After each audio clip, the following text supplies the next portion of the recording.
Halo, Assalamualaikum warahmatullahi wabarakatuh. Kali ini ketemu lagi sama Kak Afni.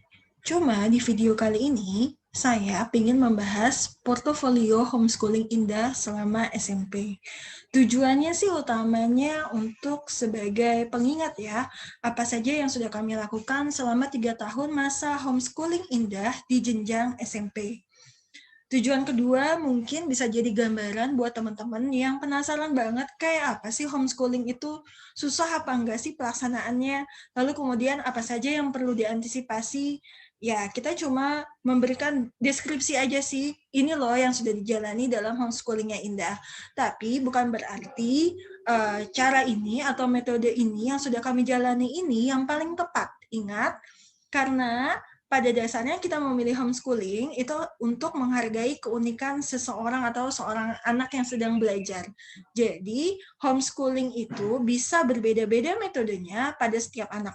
Bahkan bisa jadi seorang anak belum tentu tepat untuk menjalankan homeschooling. Jadi nggak selalu harus homeschooling.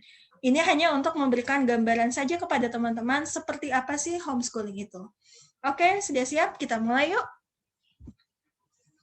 Pertama, mengapa kita memilih homeschooling? Karena kita meyakini bahwa pendidikan utama terletak di dalam keluarga. Nah, latar belakangnya Indah ini ketika SD tidak homeschooling, tapi sekolah dasar ya, sekolah dasar negeri itu sekolah formal di Pontianak. Dia baru homeschooling ketika tinggal bersama kami. Nah, jadi ini challenge yang lain ya. Selama umur hidupnya, Indah itu sampai lulus SD tidak tinggal dengan kami, bahkan tinggalnya berbeda pulau. Jadi kita lumayan jarang ketemu mungkin hanya saat libur Lebaran kita pulang ke rumah orang tua di Pontianak. Jadi Indah itu apa sih hubungannya sama Kak Afni? Indah ini adik iparnya Kak Afni atau adiknya abangan dia yang paling kecil ya. Jadi rentang usia kami juga lumayan jauh. Saya sama Indah sendiri rentang usianya adalah 20 tahun dan kita baru tinggal bareng 3 tahun yang lalu atau tahun 2018. Nah, dengan latar belakang yang sebelumnya tidak HS, terus kemudian kita nggak tinggal satu rumah, itu memang menimbulkan banyak konflik-konflik di bagian awal. Tapi alhamdulillah setelah 3 tahun menjalani dan kita melihat hasilnya dan perubahan-perubahannya, progres kemajuan yang ada pada Indah, kami bersyukur bahwa pilihan homeschooling ini tidak salah dulu ketika kita memilih di awal. Jadi basicnya ya kami meyakini bahwa pendidikan utama terletak di dalam keluarga. Apa tujuan utamanya? Tujuan utamanya itu adalah untuk menambal atau memperbaiki apa yang masih kurang yang sudah dijalani Indah sebelumnya dan mempersiapkan dia untuk menjalani ke depannya. Jadi kita kayak periode SMP ini kayak periode transisi sih. Ya, jadi apa yang masih kurang kami berusaha memperbaiki lalu kemudian mengantisipasi untuk perjalanan dia di masa depan. Apa aja sih yang dipelajari selama 3 tahun? Nah, ini secara garis besar nih ya. Paling pertama itu adalah kita mencoba memperbaiki mengenai konsep dirinya dulu. Jadi, menerima problem di masa lalu dan memperbaiki konsep diri. Kalau ditanya ini berapa lama waktunya, mungkin sekitar setahun sampai 2 tahun ya. Jadi bukan sesuatu yang mudah. Sambil belajar, sambil fokus kami salah satunya yang ini ya, diskusi kami bertiga itu banyak menggali soal mengenai acceptance ya, menerima takdir, apa yang pernah dia lalui, lalu kemudian memperbaiki konsep dirinya, memperbaiki bagaimana cara dia memandang orang lain, dan kemudian berusaha membantu dia menyuarakan isi hatinya karena ternyata dia mengalami kesulitan di sini dan sempat mengalami periode kesulitan memanage emosinya gitu, mengatur, mengolah, meregulasi emosinya. Jadi setelah kita, saya juga nggak langsung menyadari ya bahwa ini yang harus dilakukan di langkah pertama gitu. Tapi setelah 6 bulan mungkin tinggal bersama, terus kemudian kita menghadapi berbagai konflik dan proses pola penyelesaiannya tuh balik lagi ke sana gitu ya, balik lagi ke misalnya Indahnya mengunci mulut, ngambek, tidak mau bicara, bahkan tidak mau makan, mengurung diri sampai berhari-hari. Akhirnya kita berpikir ya sudah, tadinya kita fokusnya ke akademis ya, langsung pokoknya apa nih yang kurang nih, matematika yang kurang ini dan segala macam. Begitu kita menghadapi problem ini, terus kita mikir enggak, ini nggak bisa nih, ini harus sesuatu yang harus diselesaikan terlebih dahulu. Jadi kita berdua nih sama abang mikir ya udah, di tahapan awal ini kita menunjukkan sama dia kasih sayang yang unconditional ya. Saya benar-benar ingin menyayangi kamu, saya orang dewasa ya, kami orang dewasa yang bisa kamu percaya, kami orang dewasa yang percaya sama kamu boleh bercerita apa adanya, kami berusaha menahan diri untuk tidak langsung berkomentar, walaupun saya sih mengakui jujur itu sulit banget. Jadi ini memang proses belajarnya nggak cuma di Indah, tapi juga proses belajarnya kami sebagai wali ya, dari orang tua yang mendampingi dia belajar. Lalu kemudian fokus kedua yang paling penting itu adalah menjalankan kewajiban syariat. Jadi yang paling kami rewel tuh menutup aurat dan sholat. Nah, ini tuh mungkin bisa beda-beda ya di tiap anak. Kalau di Indah ya kami lihat yang paling urgent dua itu dulu sih. Pertama, bagaimana dia tahu ya batasan seorang muslimah dalam menggunakan pakaian yang tepat. Tapi kami nggak batasi ya, misalnya gini, Indah lebih suka warna apa, Indah lebih suka model pakaian gimana, itu terserah sama dia gitu. Cuma kami mewanti-wanti, Dek, kamu kalau pakai jilbab itu diulurkan lo ke dada, Dek, tangan kamu itu aurat lo gitu. Jadi kita memberikan batasan-batasan sesuai syariat. Dan sholat ya, sholat di awal waktu tanpa mesti disuruh lagi, nggak bolong-bolong, dan alhamdulillah setelah 3 tahun sudah bisa ya mandiri sholatnya. Bahkan kalau lagi berpergian gitu, itu dia rela sampai lari-lari mencari musola ya, walaupun sendirian. Misalnya saya lagi nggak sholat, abangnya udah sholat dan dia harus sholat, dia yang belum, lari mencari musola, bertanya, dan udah nggak lihat kanan kiri, yang penting saya menunaikan kewajiban ini, alhamdulillah.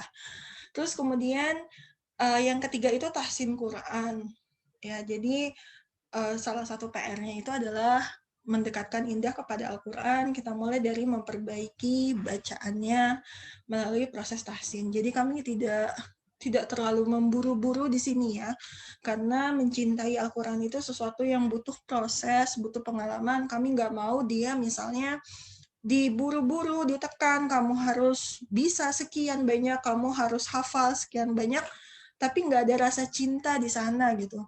Itu yang paling dari kami tuh mau antisipasi, jangan sampai dia menghafal Quran tapi hatinya ya nggak ada cinta-cintanya gitu, hanya sekedar kewajiban dan keharusan dari kami yang mendidik dia. Lalu kemudian salah satu yang mesti ya harus masuk itu memperdalam akidah melalui diskusi dan pengenalan akan rahmat Allah dalam fenomena keseharian. Jadi ini diskusi tidak terlalu banyak pakai teoritikal seperti kelas-kelas belajar. Jadi prosesnya memang diskusi, bisa melalui cerita sirah nabawiyah, cerita keseharian, cerita pengalaman-pengalaman hidup orang lain atau pengalaman hidup kami sendiri, terus kemudian menggali dari sisi akidah. Dan proses diskusi ini biasanya berlangsungnya di meja makan. Jadi selama 3 tahun itu yang paling dijaga itu adalah kami selalu punya waktu untuk diskusi setiap hari. Biasanya di meja makan, biasanya saat sarapan pagi atau makan malam saat abangnya masih bekerja di kantor. Dan ya sekarang alhamdulillah ketika work from home, waktu untuk bisa diskusi itu jauh lebih melimpah ya. Yang makan pagi, yang saat makan siang, terus kemudian makan malam, kita itu biasanya diisi dengan diskusi. Kemudian yang tidak kalah pentingnya itu adalah pelajaran adab. Jadi nggak terlalu yang bagaimana ya mannernya, kami menekankan 3 hal, tolong, maaf, terima kasih. Terus kemudian sekarang Indah juga lagi diminta untuk bisa mensyukuri ya apapun kondisi yang terjadi dalam dirinya ya. Misalnya dia ada dalam kondisi dia nggak suka, kami ajak diskusi untuk belajar melihat hal-hal yang bright side, ya sisi yang baik dari segala sesuatu kejadian atau kondisi yang mungkin dia nggak ngerasa nyaman gitu. Tuh, terus kemudian kita diadap ya untuk mengucapkan tolong, maaf, dan terima kasih. Mungkin ini sederhana ya, tapi ya tadi kan homeschooling itu kita melihat problemnya unik ya di setiap anak, dan ternyata memang ini problem yang sangat luar biasa buat Indah gitu. Jadi memang baru semenjak HS itu tiba-tiba ada orang yang bolak-balik ngomongin ke dia, kamu tuh harus bilang terima kasih sama orang. Misalnya kamu naik Gokar, naik Gojek, setelah turun kamu bilang terima kasih gitu. Dan kami benar-benar mencontohkan banget ya, misalnya bilang terima kasih sama orang yang sudah melayani, sudah berbuat baik, yang sudah memudahkan hidup kita. Terus kemudian tolong juga sama ya, dalam hal apapun, misalnya ya walaupun kadang kelepasan ya, Dek tolong, itu ada tolongnya, Dek ambilin ini dong, tolong gitu. Pokoknya kata tolong tuh harus. Lalu kemudian maaf. Nah ini juga sering kami omongin ke dia untuk nggak ragu minta maaf saat dia tahu salah. Dan ini susah sekali sama dia, dan dia mengakui banget ada di dalam dirinya, pokoknya ketika harus ngomong maaf, it's so hard gitu. Jadi kalau saya menempatkan posisi sebagai orang yang lebih tua, kalau mengikuti ego dan gengsi, pasti juga nggak kepingin kan. Ya misalnya pagi yang salah dia, terus kemudian dia salah, saya kepancing jadi marah, ya terus saya harus minta maaf lagi duluan. Kalau ngikutin ego pasti nggak kepingin. Tapi kalau ingat bahwa ini adalah proses mendidik seseorang, ya sudah, saya datang duluan dan saya minta maaf untuk porsi kesalahan saya. Maafnya, misalnya porsi kesalahan saya adalah saya marah-marah ketika dia melakukan kesalahan, itu salah. Saya akan bilang, maaf karena kakak berbicara tidak benar ya, menanggapi kesalahan kamu dengan cara yang tidak tepat. Itu saya minta maaf. Abangnya juga sama, minta maaf. Dan tidak ada di antara kami yang kalau salah itu tidak melewatkannya pura-pura nggak ada apa-apa tanpa minta maaf. Jadi harus minta maaf. Kemudian apakah dengan begitu Indah terus kemudian berubah? Enggak. Ya, jadi itu juga pelajaran buat kita ya sebagai seorang pendidik. Tugas kita itu adalah mendidik, bukan bukan mengharapkan sih. Kita mengharapkan suatu hasil, tapi bukan memastikan hasil. Nah, itu dia. Bukan memastikan suatu hasil. Apakah dengan cara selama 3 tahun kita begini, terus kemudian dia jadi mudah ya, kalau salah, saya minta maaf. Jawabannya enggak. Saat ini sih belum ya. Belum, tapi kami yakin ada perubahan-perubahan dalam dirinya ketika dia salah, walaupun mungkin masih sulit untuk bilang maaf, but it's okay gitu. Dia mungkin butuh momen lebih lama lagi gitu daripada yang diprediksikan oleh kami ya. Mungkin dulu kami memprediksikan secepat ini. Ya. Nah, ini juga buat teman-teman yang lagi home educating ya, mengajarkan mendidik anak-anak, apalagi di masa pandemi ini kan pasti banyak tuh yang mengajarkan mendidik anak-anak di rumah ya. Biar kalian itu lapang, sebetulnya kita ya, saya juga sama, biar kita itu lapang ketika mendidik, kita tuh harus ingat satu konsep, bahwa tugas kita mendidik itu adalah mendidik, bukan memastikan hasil. Perubahan itu terkadang butuh momen lebih lama daripada yang kita perkirakan. Jadi nggak mudah kecewa, nggak mudah putus harapan, nggak mudah sedih. Ketika kita kayaknya udah mencurahkan segala sesuatu, kok dia nggak berubah gitu. Ya pokoknya kita konsisten aja dengan value yang kita pegang, yang pingin kita sampaikan ke anak tersebut ya, yang pingin kita didik dia dengan value seperti ini. Oke, kita lanjut ya. Kalau udah ngomongin pendidikan, aduh bisa panjang dan lama banget. Lanjut ke pelajarannya, akademis tetap diberikan selama homeschooling, yaitu melalui pelajaran akademis utama, matematika, sains, dan bahasa. Ada bahasa Indonesia, ada bahasa Inggris. Untuk case-nya Indah, bahasa Inggris memang masih sangat jauh, dan saya tidak memaksakan dia untuk falling in love with bahasa Inggris ya, dengan segera. Kami mencoba berbagai cara, membuka peluang kesempatan, apakah dia harus kursus secara privat, terus kemudian kami menyediakan buku-buku referensi bahasa Inggris, kadang saya berbicara dalam bahasa Inggris, tapi memang dia belum mau, ya memang belum mau, dan tidak bisa dipaksakan di sana.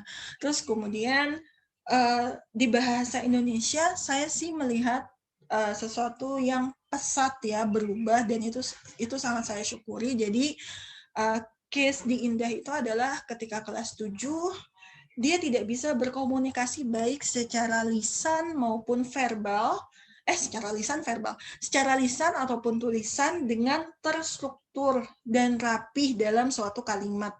Ya, jadi di kelas 7 mungkin komunikasinya hanya satu kata.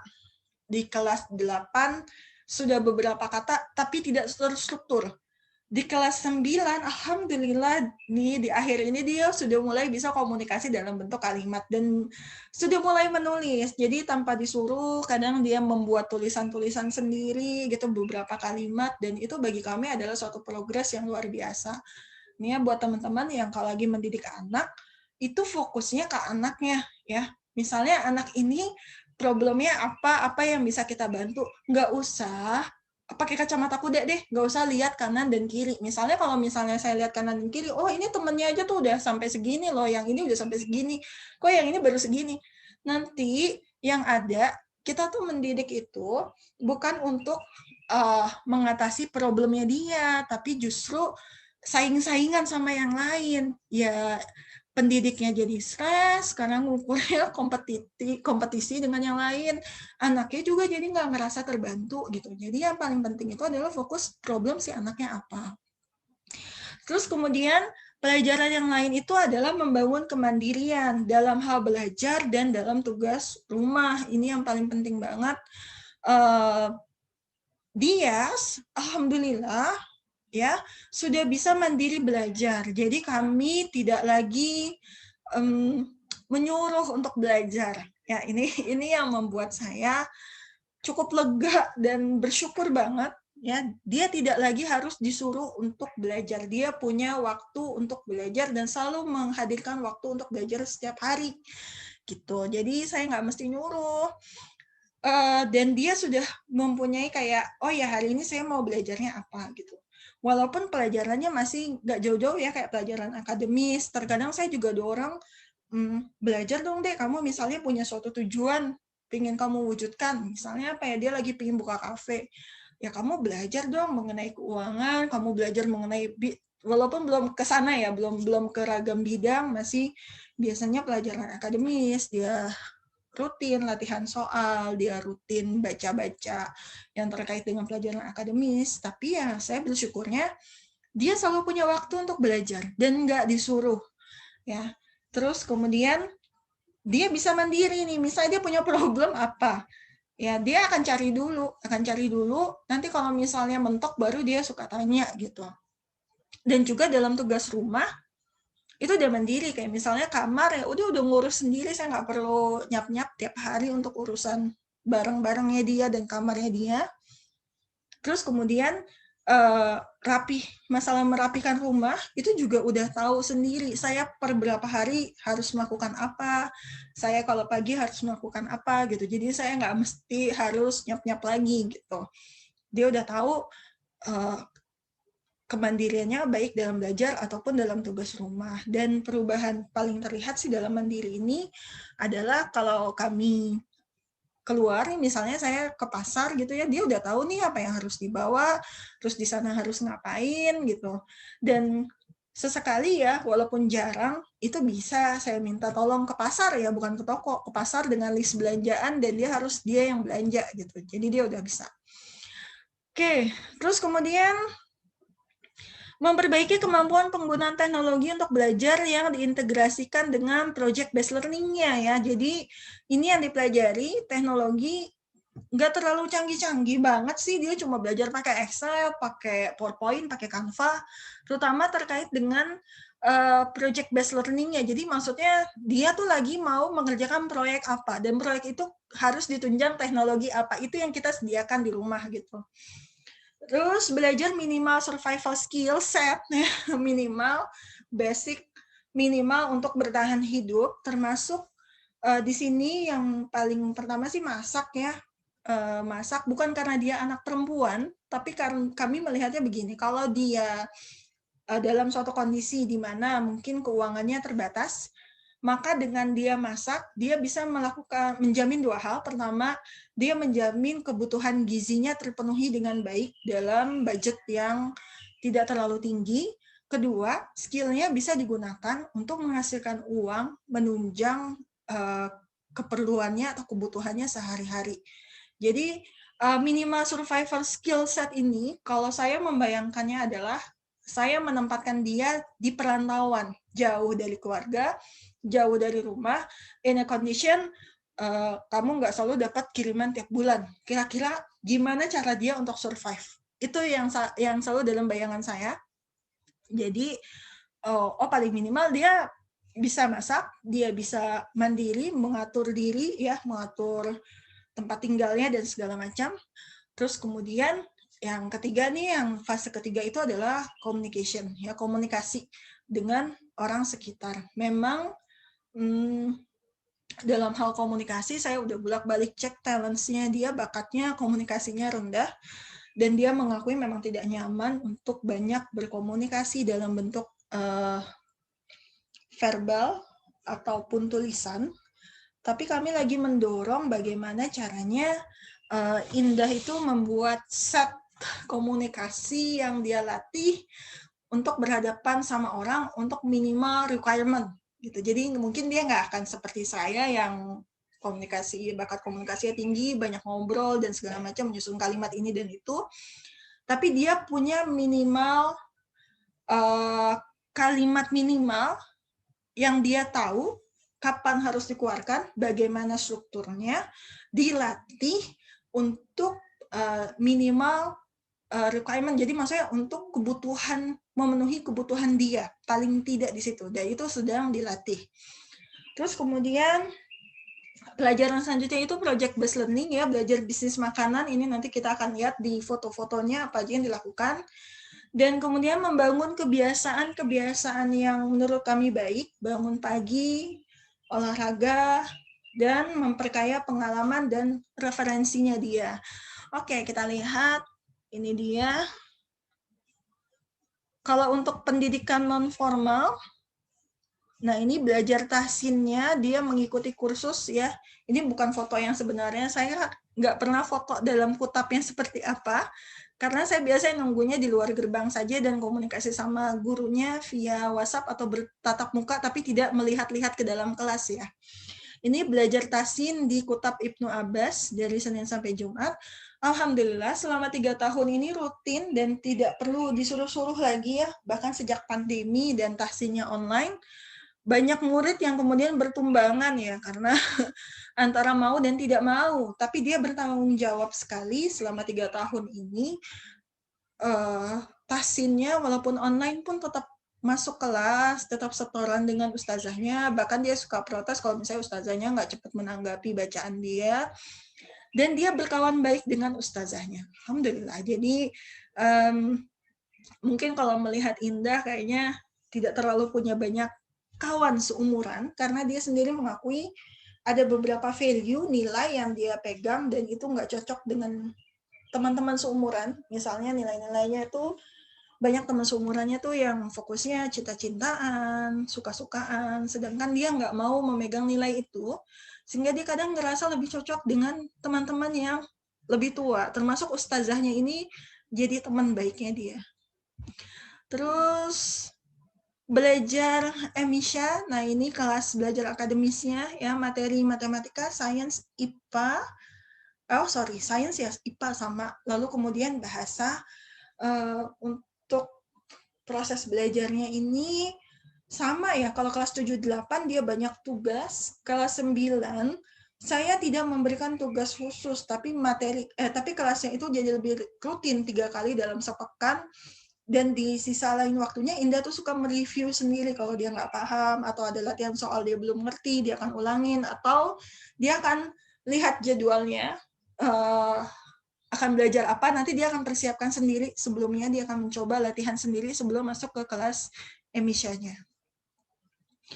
Terus pendidikan informalnya, oke. Pertama untuk olahraga ya, rutinitas olahraga.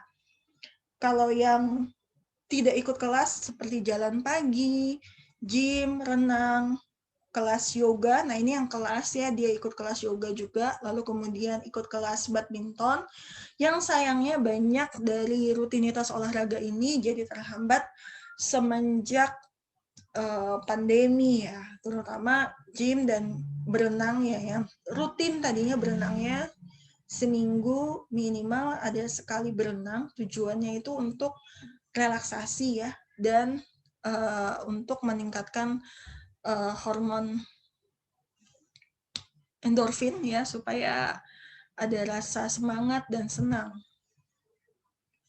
Nah, karena rutin latihan, jalan pagi juga lari, dia sudah ikut running race ya, ikut race berlari. Itu dimulai dari Herbalife Run 5 kilo, Hijab Run juga 5 kilo, akhirnya bisa Air Force Run menyelesaikan 10 km pertamanya. Lalu ini untuk kunjungannya, eksplorasi, salah satu eksplorasinya atau mencari referensi sebetulnya, itu bertemu dengan Bang Ricky Elson ya di Ciheras, dan di sana dia ya melihat, walaupun kami kunjungannya singkat banget ya waktunya, tadinya sudah di plot Indah akan balik lagi, tapi kemudian terjadi pandemi ya, jadi maksudnya balik lagi dia sendiri, tinggal sekitar seminggu, kami sudah membayangkan plottingnya seperti itu. Dia akan berkawan dengan kakak-kakak mahasiswa dan mahasiswa yang ada di sana. Dan alhamdulillah di kunjungan singkat itu, dia sampai sekarang masih berteman ya dengan kakak-kakak mahasiswi yang ditemuinya saat di Ciheras. Itu belajar dari Bang Ricky Elson dan teman-teman yang ada di sana. Terus kemudian salah satu kegiatan ya untuk memperkaya referensi itu biasanya saya mengajak Indah bertemu dengan teman-teman saya. Ya, ini juga dalam rangka mengirim produknya sambal.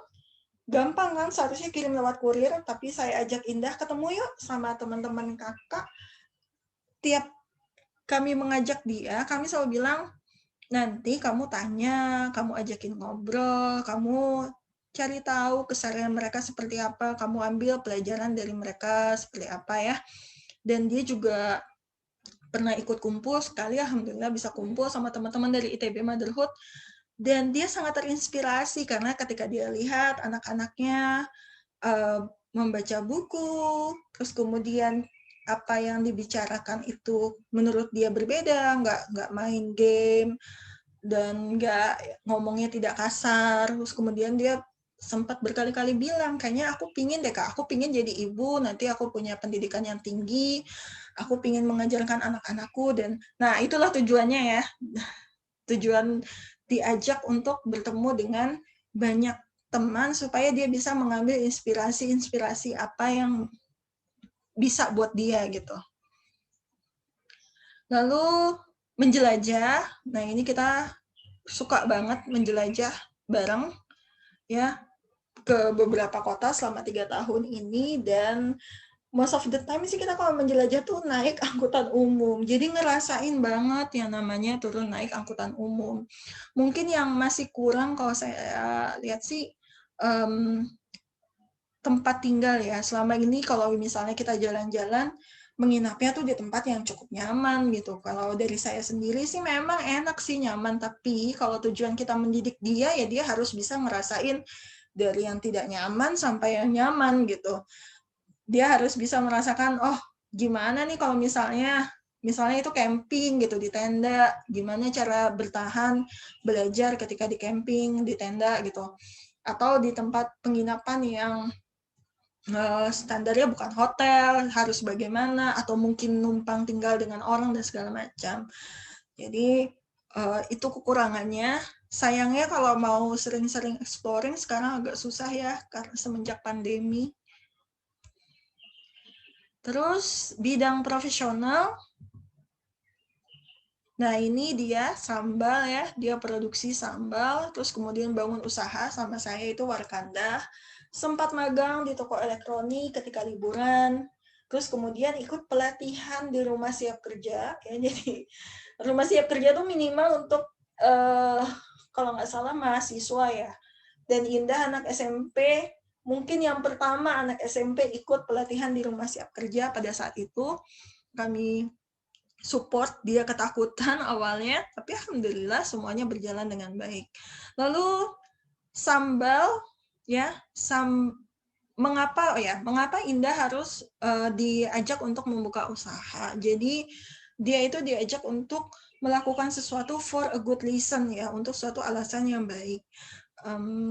Waktu itu ketika dia pingin berusaha, saya ingat banget dia bilang, kalau saya punya penghasilan sekian, saya pingin kasih ayahnya ya sekian. Dan itu memang dilakukan gitu. Jadi dari usahanya dia punya penghasilan beberapa ratus ribu, dan itu sebagian besar dikirimkan buat ayahnya gitu. Cukup besar penghasilannya dari usaha, alhamdulillah. Dia memproduksi sambal, dan kalau ditanya yang buat siapa, yang buat Indah ya. Jadi saya nggak bohong. Jadi bukan cuma, oh ya mereknya aja sambal Indah, dan Indah dipakai sebagai icon dan logo, dan terus kemudian dia nggak ngejalanin ini, nggak buat apa. Karena kan tujuannya ya, ini kan untuk mendidik dia ya, bukan untuk nyari duit banget gitu. Nyari duit iya, tapi tujuan utamanya adalah mendidik dia. Jadi yang memproduksi itu Indah sambalnya, terus kemudian yang menghubungi customer-nya juga Indah, yang membantu packing Indah. Kadang kalau ngirim ya bareng sama saya gitu, tapi sambal ini dia yang produksi. Kalau Warkanda karena kakak dan Indah ya, kita berdua. Dan alhamdulillah project based learning itu memberikan banyak pelajaran, terutama ketika dalam posisi nggak nyaman. Ya namanya bangun usaha, kita pasti tahu ya letihnya, lelahnya, capeknya. Makanya pernah ada di satu video itu Indah cerita ketika dia jalanin bisnis Warkanda itu dia berasa capek banget. Capek itu seperti apa, dan saya ingin mengajarkan sama dia seperti inilah lelahnya seseorang yang berusaha mempunyai suatu penghasilan ya. Karena dengan kayak begitu dia bisa menghargai uang yang dia dapat, bahwa uang yang dia dapat itu bukan cuma sekedar minta lalu punya penghasilan, tapi uang yang dia dapat itu ya dari hasil bekerja, dan dia rasakan bagaimana rasanya bekerja itu.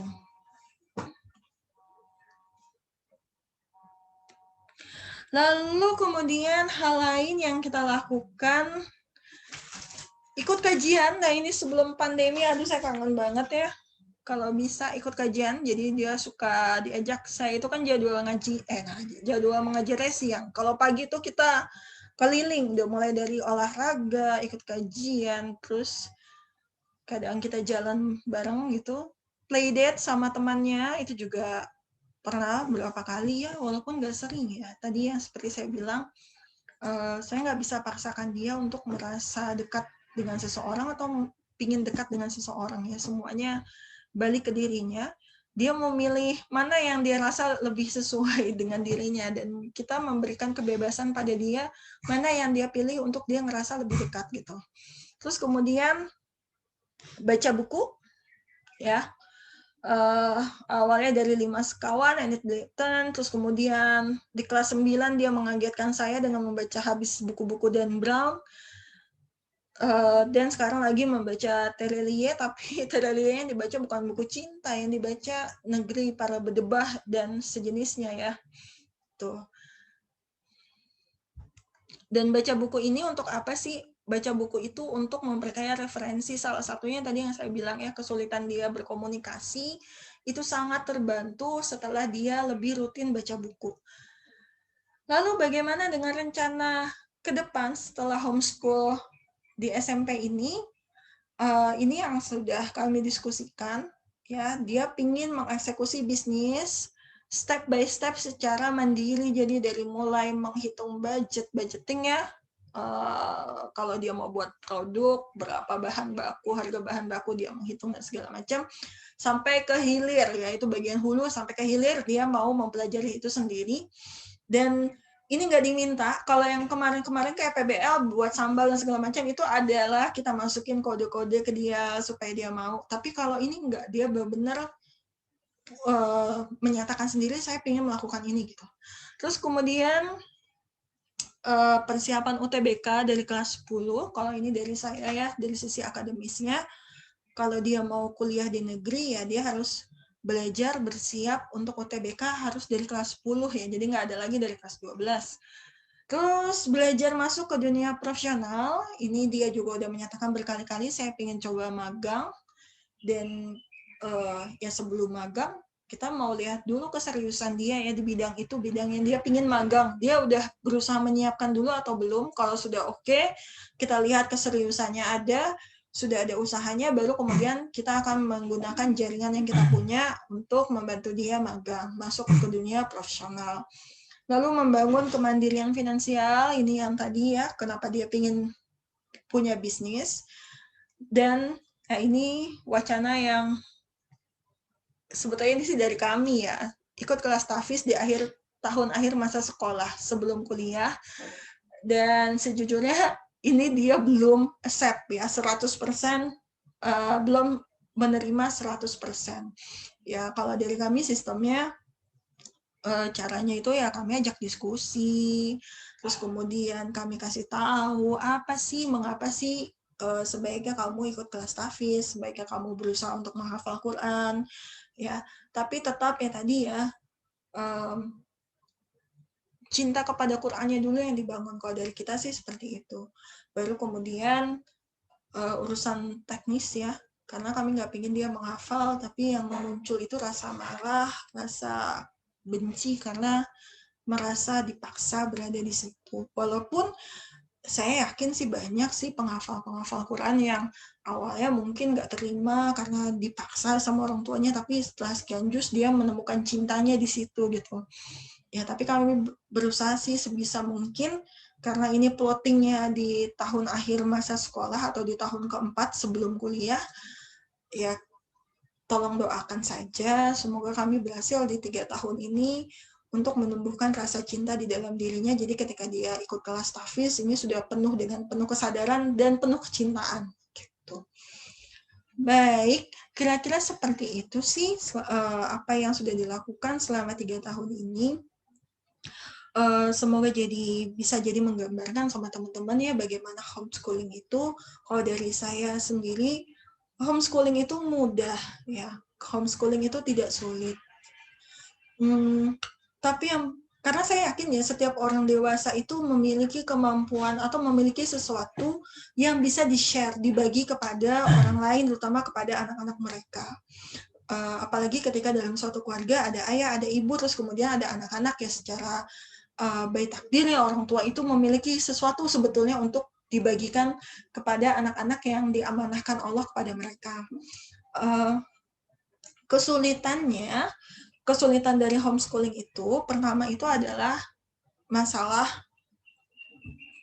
waktu ya. Jadi kita harus mendedikasikan waktu dalam proses homeschooling tersebut. Nah, itu mungkin yang akan berat. Terus kemudian kesulitan lain adalah ketika kita menjadi seorang pendidik seorang anak, itu artinya yang belajar bukan cuma dia, yang belajar juga pendidiknya. Jadi orang tuanya juga harus banyak belajar dalam prosesnya. Terus kemudian kesulitan yang ketiga tadi yang saya bilang, kadang kita terlalu ingin terburu-buru menuntut hasil, nggak sabar menunggu momen di mana dia kemudian akan berubah. Jadi ya kebayang ya, kalau di homeschooling ini kan lihat aja proses belajarnya seperti ini ya, sekian banyak. Terkadang saya sih mengakui ya, terkadang ada hal-hal yang mungkin progresnya nggak seperti anak lain yang sekolah gitu. Misalnya dalam bidang akademis, itu nggak seperti anak lain yang sekolah, tapi kita bisa melihat ya, kalau saya sih bilang menilailah secara adil gitu, jangan cuma di satu sisi. Kemajuan dia kan ada banyak. Jadi kalau misalnya yang satu ini tidak seperti yang lain, tapi dia punya sisi yang lain yang lebih baik, dan kita bisa fokus ke sana. Tuh. Terus kemudian kelima apa keempat sih, nggak tahu deh. Pokoknya kesulitan homeschooling itu salah satunya itu adalah stigma ya di masyarakat bahwa ketika homeschooling seorang anak itu akan tertinggal daripada anak yang lain. Jadi susah sekali mengubah stigma, dan memang bukan tugas kita ya. Kalau jadi homeschooler tuh nggak tugas kita sih untuk meyakinkan orang lain. Kalau saya sih gitu aja. Nggak tugas kita tuh mendidik anaknya gitu ya. Udah fokus di mendidik anaknya. Terus kemudian kesulitan selanjutnya itu tadi stigma yang tadi itu bukan cuma masalah tidak disekolahkan. Stigma yang lainnya itu adalah terkait dengan biaya. Jadi dianggap kalau kita menghomeschoolingkan anak itu kita nggak mau ngeluarin biaya untuk pendidikan dia. Nah itu salah banget ya. Homeschooling itu justru biayanya wow besar ya. Bayangin kalau dia ini kursusnya karena sama saya ya gratis, kalau bukan kursusnya sama saya dia harus bayar course, dia bayar kelas tasinnya, belum lagi kalau kita punya planning exploring ke sana sini, visit ke sana sini, itu berapa ya biayanya, visit museum dan segala macam yang bagian dari edukasinya. Terus kemudian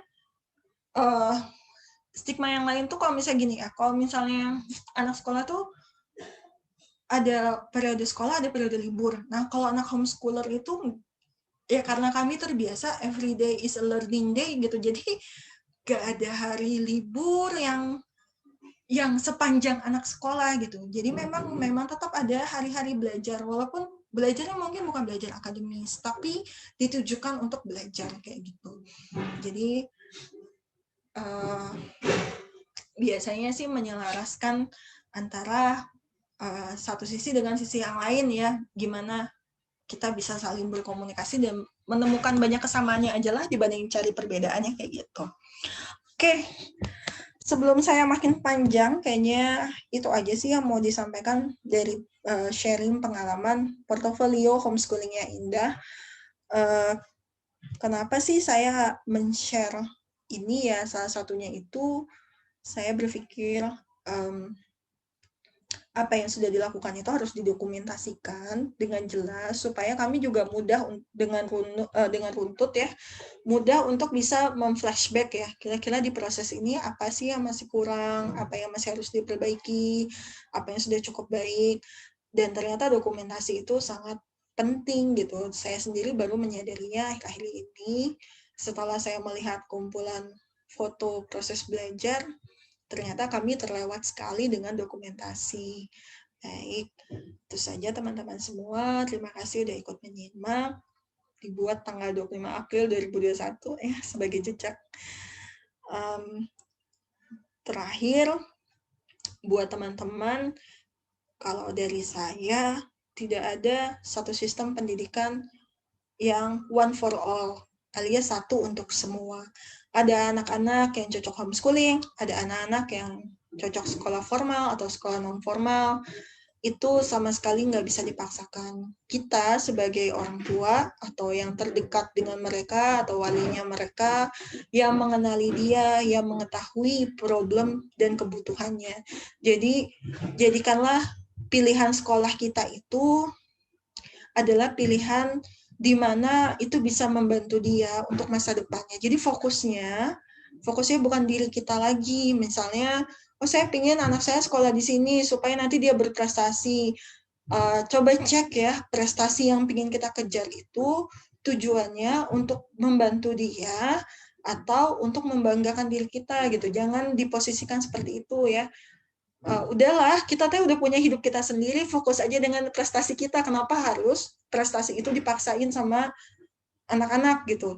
Biarkan mereka mengejar prestasi yang memang mereka butuhkan untuk masa depannya mereka. Jadi tujuan utama mendidik seorang anak itu adalah mempersiapkan dia untuk masa depannya gitu, bukan mempersiapkan dia untuk kesenangan atau kebahagiaan atau kepuasan diri kita sendiri.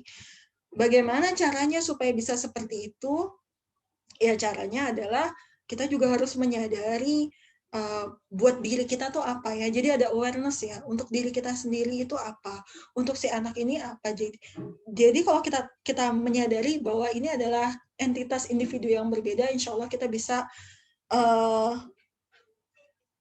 tidak memaksakan kehendak diri atau keinginan diri pada diri si anak gitu. Jadi biarkan dia menyiapkan dirinya untuk masa depan dia.